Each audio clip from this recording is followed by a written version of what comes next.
Hey everyone, and welcome back to our channel. In today's video, I'm going to show you how you can change your phone number on Google Business Profile quickly and safely. Let's get started. For that, open up your browser, and then in the search bar, you want to go ahead and simply search for business.google.com. Once you search for it, sign in with your account and make sure it's the account that manages your business.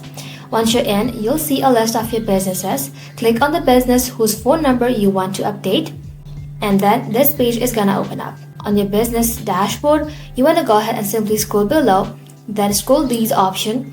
Here you will then be able to find an option that says add your phone number. If you have previously added your phone number, you'll then be able to find a place where you can update your number.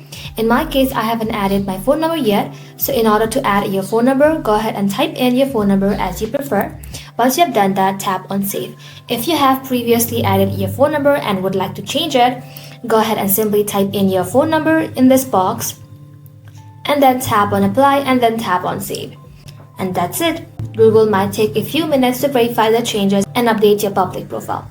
If Google asks you to verify the number, follow the on-screen prompt, usually via SMS or phone call, to confirm your ownership. And that's it. Your Google Business Profile phone number is now updated. Thank you all for watching. If this video was helpful, don't forget to like and sub, and I'll see you in the next one.